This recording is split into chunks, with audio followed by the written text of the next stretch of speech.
Hello everyone, welcome to the electronic devices lecture. Today we are going to start our chapter number 2 on operational amplifiers, commonly known as op-amps. Op-amps. Okay, so in this lecture we are going to introduce what an op-amp is, and we are going to look at its ideal terminal characteristics of an op-amp. Alright, so let's start our lecture today. Op-amps, right? So operational, so this word op-amp is an abbreviation of this, commonly used abbreviation of this word operational, op, and amp, operational amplifiers. So why do we have a dedicated chapter, entire chapter on op-amps, and we are going to cover this chapter in almost 2.5 weeks. So why the op-amps are important in electronic devices? Because op-amps is one of the most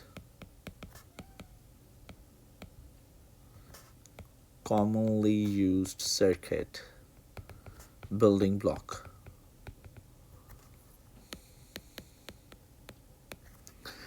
Right, it has many advantages. I'm going to list down just a few of them. One, it's a very versatile device, versatile electronic component. It can be used to build many different circuit applications, could be used in many different circuit applications, used in many applications. For example, it was being used to develop analog computers, right? Analog computing. But that was a few decades ago, before we have advancements in the digital computing. A few decades ago. Currently, op-amps are being used to again build a lot of different electronic devices, many different instruments, in many different applications, instrumentation, amplifiers, etc. Okay, the second advantage of the op-amp is the integrated circuit of this operational amplifiers, the IC of an op-amp,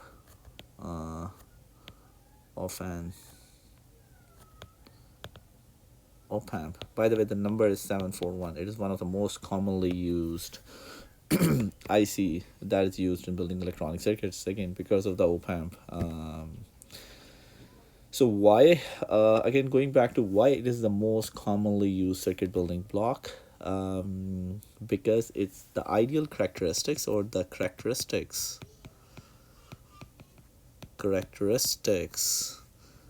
of an op-amp closely approach to ideal characteristics. Right, since op-amp is an operational amplifier, and we will realize that as we move along, that most of the characteristics of this op-amp almost very closely approach to the ideal characteristics of these amplifiers. So that is why we use op-amps in so many different applications, because we need these op-amps to develop many different electronic circuits, including the amplifiers.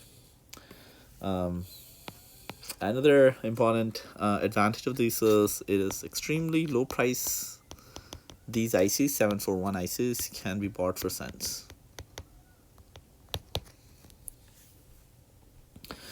So these are the main advantages. So again, when you are going to design these circuits, you will realize that we can do many different applications, and we are going to discuss some of these applications in this chapter. How to, for example, develop these instrumentation amplifiers, or difference amplifier, integrator, or differentiator. How we can develop the summation circuits using these op-amps. So we are going to do some of these applications. In this chapter specifically, or in this course, we are going to take op-amp as a building block. We are going to study its terminal characteristics, its different applications, how we can use it. We are not going to talk about its internal structure. Its internal structure has almost 20 transistors and many resistors and a capacitor. Since we have not talked about the transistors at all yet, so we are not going to go into the internal structure of the op-amp. However, the internal structure of an op-amp is kind of very important, and you will realize that when in the section part 2 beyond 7 to 14 weeks, when we are going to talk about different transistors, MOS, FETs and BJTs, we will also discuss how we can use those transistors to develop different amplifier circuits. So that will become a basis of how we can eventually make an op-amp if we have to make it out of the scratch from these transistors. The structure of the op-amp, the internal structure of the op-amp, has been discussed, I think, in chapter number 11 of this book. So if somebody's interested, probably towards the end of the course, we can get there.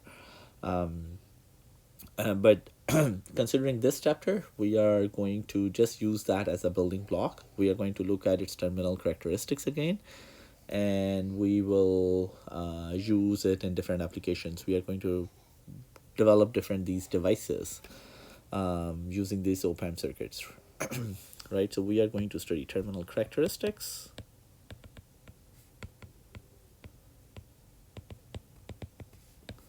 and applications.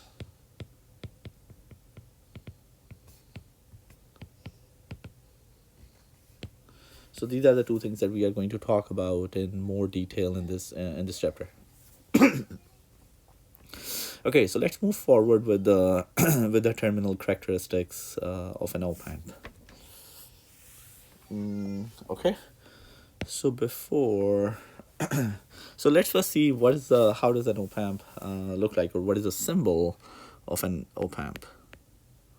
Symbol. So symbol of an op-amp is something like this, right? It's an amplifier, and you have already seen the symbol as an amplifier symbol, with a slight difference. It has two terminals, again negative, positive, and this is the third terminal. So this is the first terminal, second terminal. I'm going to number these terminals as well. Sorry. And we are going to have the same practice to number these terminals, and I think this will be helpful as we move down in this chapter, because then we are going to do a lot of these derivations, and I think these numbering of these terminals will be helpful there.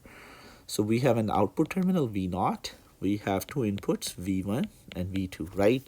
So this looks like an amplifier. This symbol we have talked in the first chapter, this is an amplifier symbol. Right, so op-amp symbol. All right, so this is our output and this is our input. I/B is input, and this is the abbreviation I usually write for the output. Now we also know that amplifiers require DC batteries to operate.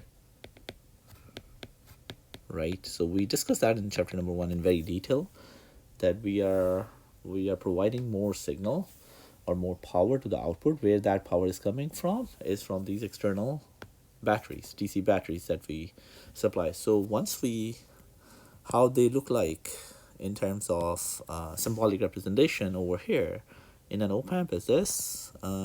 Again, we are going to make two input terminals, 1, 2, negative, positive. Very shortly, I'm going to come back to this, why one of them is a negative and this 2 is written as a positive terminal. I'm going to come back to this thing shortly in this lecture. Okay, so we have two inputs. You can call that as a V1, V2. This is the output, which is a third terminal. And then we can name two more terminals. This is a fourth terminal. And we can name this the fifth terminal as these two supplies, minus VEE.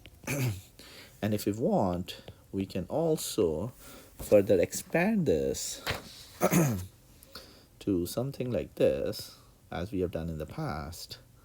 So we have again these two terminals. This is the output terminal, and then we can connect this into the battery.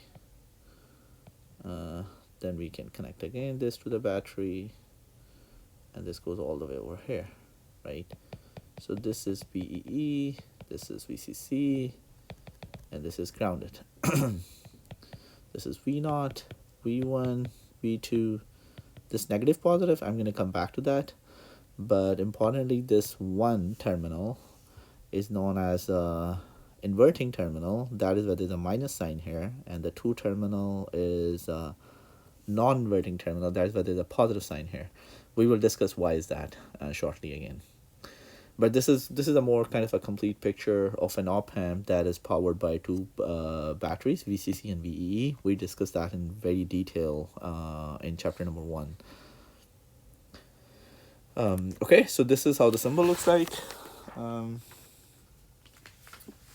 So let's see what is V0. So again, we are going to look at this op-amp, right? So we are going to look at this op-amp as a building block, what this building block will do once we connect this building block and develop these different circuits out of it, right? So we are going to discuss that in terms of applications a lot in this chapter. So this op-amp has been designed, right? So op-amp is designed to sense the difference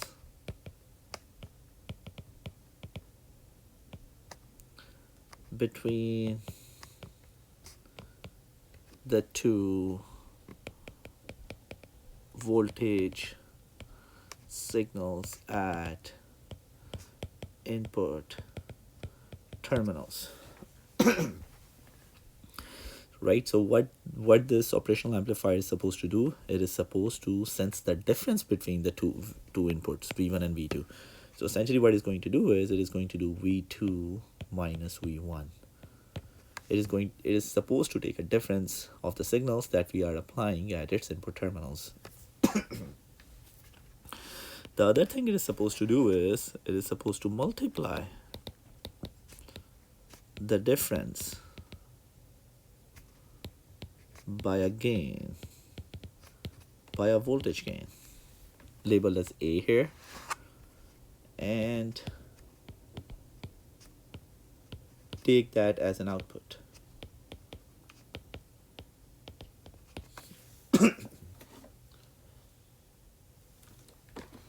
Okay.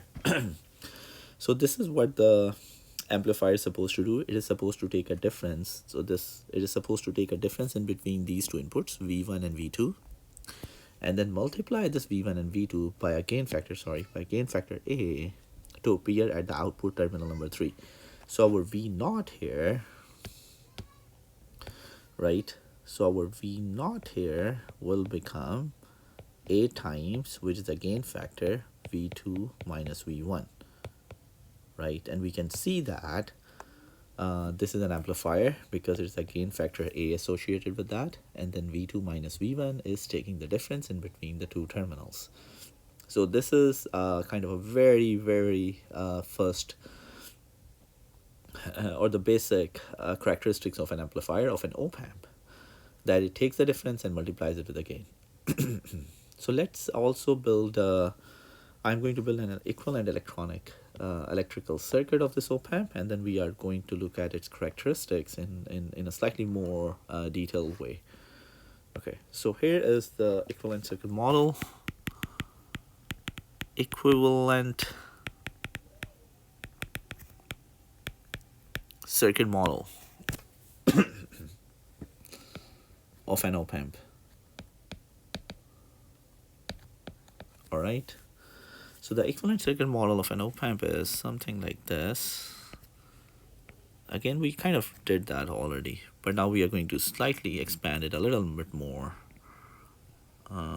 So we have connected V1 here, and we have connected V2 here. So this is terminal number 1, terminal number 2, negative, positive. We will see why one of them is negative, one of them is positive. and then this is the output, and this output is essentially connected to the voltage controlled voltage source again. So this thing is this over here. So this is a V2 minus V1. Right, so this is a voltage controlled voltage source that is shown over here. And since it's a voltage controlled voltage source, and if you remember when we were developing or coming up with this equivalent circuit models of an amplifier in the last chapter, we know that it has an input impedance, an output impedance, and a voltage controlled voltage source which has a gain factor.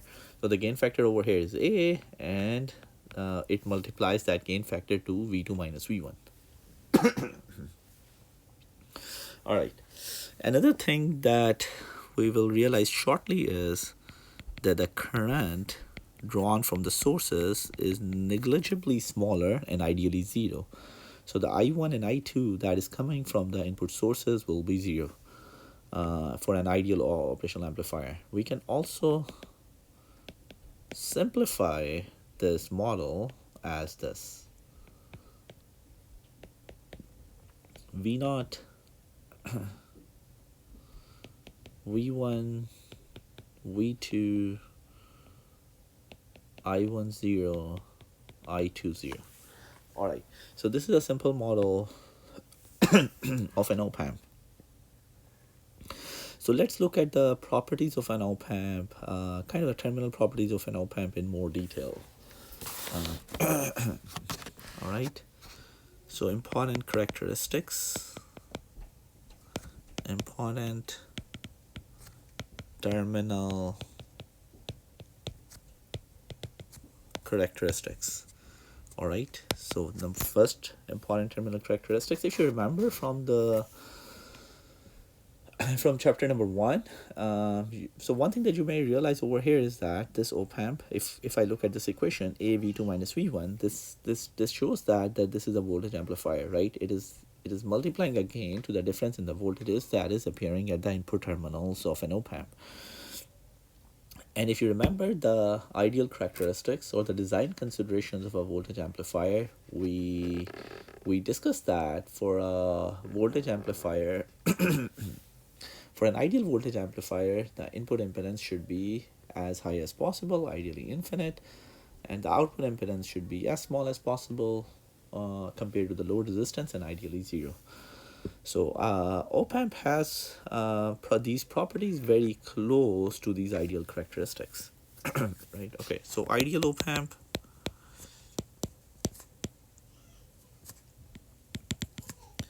will have infinite input impedance. And if we realize that if the input impedance is infinite, right, if we have an infinite input impedance, this means that an open circuit at the input, and that is why the currents drawn from the input sources, these I1 and I2, are zero, right? So current drawn from the source, from the inputs will be zero, right? So that is why your I1 is 0 and your I2 is 0, right? And we realize that this is a voltage amplifier. If you want to go back and look at the characteristics of the voltage amplifier from chapter number 1. All right, so the first characteristics again is that ideal op-amp has infinite impedance. Second, again, ideal op-amp should have zero output impedance.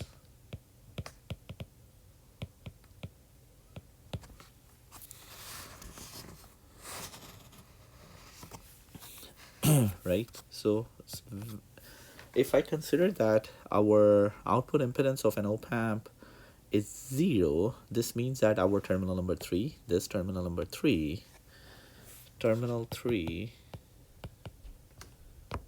which is an output of an op-amp, will act as an ideal voltage source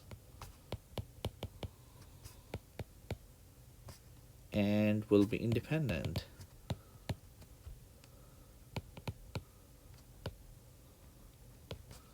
of the current drawn to load resistance.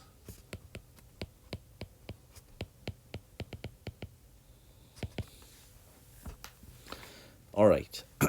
The third characteristics now that we want to talk about is why one of them is an inverting input and the other one is a non-inverting input. So we have seen that V naught is a V2 minus V1.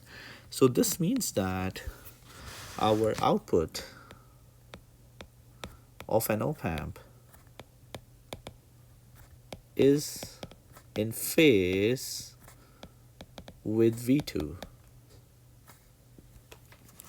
right? So that is why V2 is positive. And output of an op-amp is out of phase with V1. So that is why V1 is negative. And this is the reason why positive is also known as a non-inverting input and negative is known as an inverting input.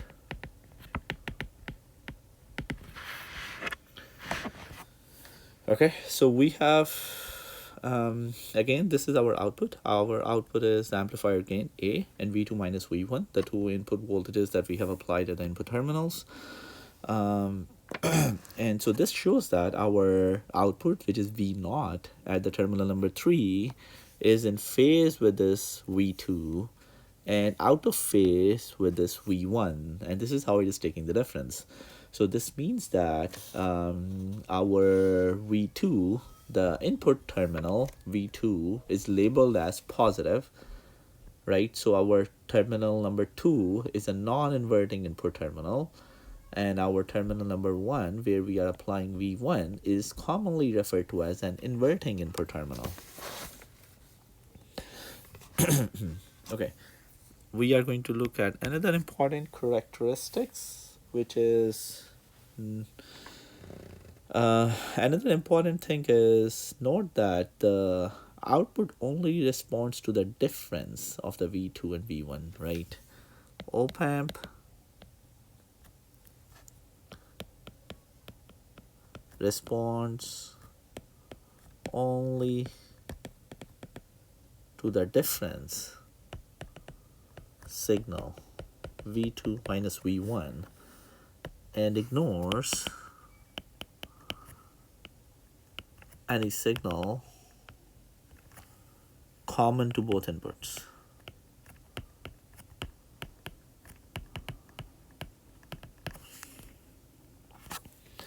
Right? For example,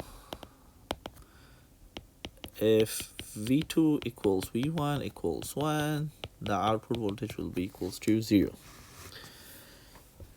Right? So based on this equation again, where our output equals A times V2 minus V1, the difference, this means that any signal that is common in between these two signals, V2 and V1, and at the input terminals, will be rejected. That is why this property is known as common mode rejection.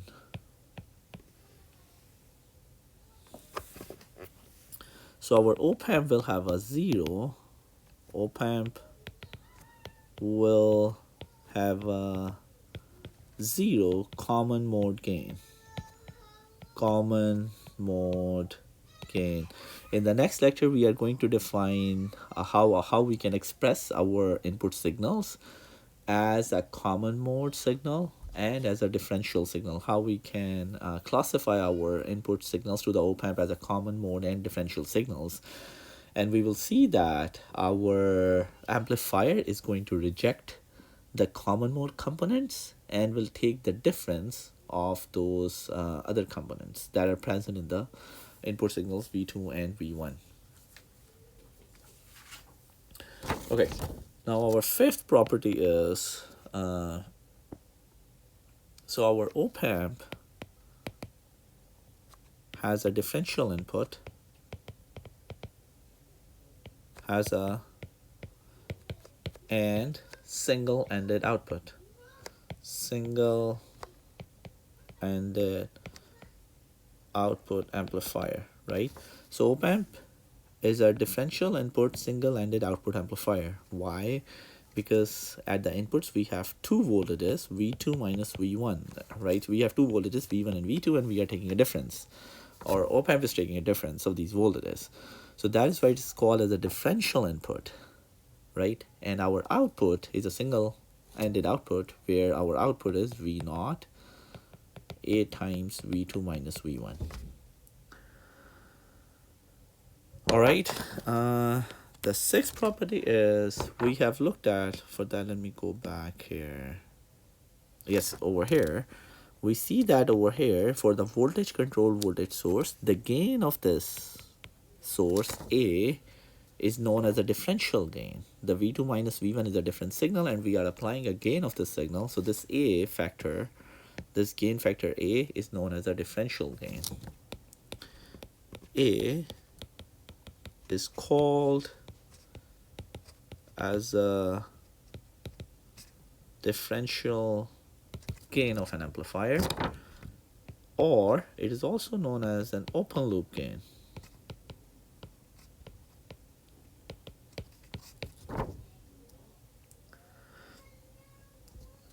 And right, so it is called as a differential gain because we know that it is a gain that is applied to the differential input or the difference of the two input terminals, V2 minus V1. That is why it is known as a differential gain. And especially earlier we saw that it is rejecting all the common mode signals. So our common mode gain is 0 and we have a positive differential gain, and actually it is extreme. For an ideal op-amp, it is almost infinite and very, very extremely large. And we are going to do our example of a real op-amp and we will see that it's a very high number, 4 or 5 orders of magnitude. That gain, if we go back to chapter number 1, we also know that the gain that is associated with the voltage controlled voltage source in an equivalent circuit model of an amplifier is also known as an open loop gain. So this differential gain is also an open loop gain of our op-amp. So ideal op-amp will have an infinite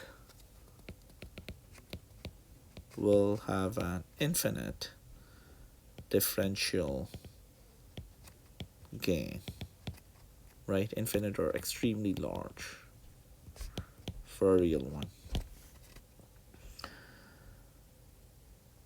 Although over here, please also note that although we have an extremely large or almost an infinite open loop gain, we will never use the op-amps in an open loop configurations, and we are going to discuss a few configurations, and we will see that we will always use op-amps in different configurations connected to resistors and create even a feedback loops. So we are going to introduce another gain later. Right, so thing to remember over here is that we will never use that in the open loop configuration in most of the applications, or in almost all applications. We will never use that in open loop configurations. Let me write this thing down as well. In almost all applications,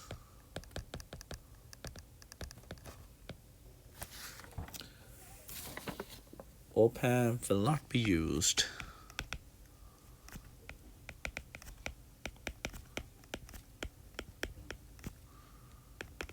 in open loop configuration.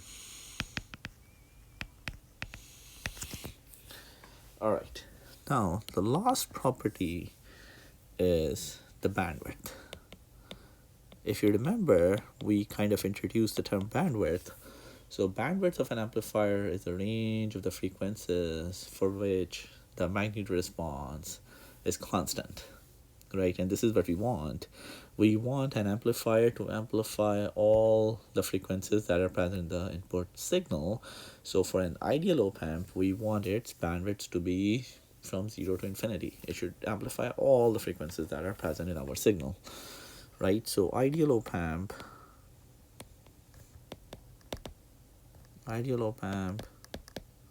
should amplify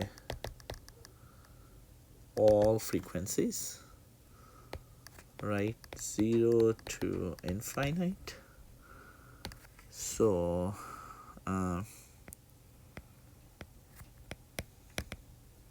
ideal op-amp should have infinite bandwidth. We will see that the bandwidth of an amplifier is, of course, for a real op-amp 741 ICs, the bandwidth is quite large, and we are going to realize that in the subsequent lectures. But it is not infinite, but it is still quite large. All right. Okay. So now let me give you a final summary of all the characteristics that we have discussed before wrapping up our lecture today. So if you have to remember a summary of op-amp characteristics. So we have discussed all of them. So this will be a good summary of this entire lecture as well, right? So op-amp. So input impedance. We talked about input impedance should be ideally infinite. Second, output impedance. We talked about output impedance is 0. Third, common mode gain, or let's see, common mode gain is 0. For differential voltage gain, A, ideally it should be infinite. Open loop or differential gain should be infinite. Then we talked about bandwidth of an ideal op-amp should be infinite as well. And the currents into input terminals, which were I1 should be equals to 0 and I2 should be equals to 0, and of course both of these things relates to the infinite input impedance. If your input impedance is infinite, then the currents drawn into the input terminals of an op-amp will also be 0. All right. So these are the summary. This is a summary of what we have discussed in this lecture in great detail. And if you have to probably remember this slide with all of these properties listed very briefly here. An important thing before wrapping up this lecture is to understand that op-amps are not used alone, right? So op-amps are not used alone. This means in open loop configuration and usually connected to passive components.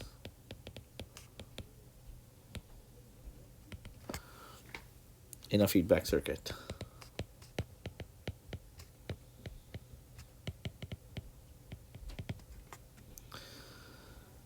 And usually in two most common configurations,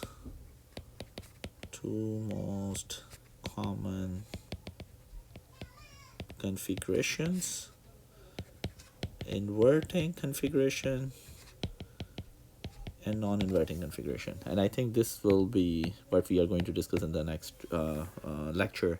We're going to start with inverting and then we're going to move to the non-inverting configuration, right? Okay, so this is what we have discussed. Let me give you a quick recap of what we talked about in this lecture.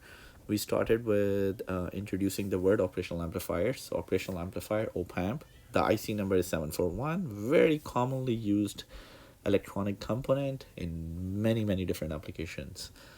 in developing many amplifier circuits and many bioinstrumentation, other analog instrumentation. In many circuit applications it is usually used, and they are very, very cheap as well.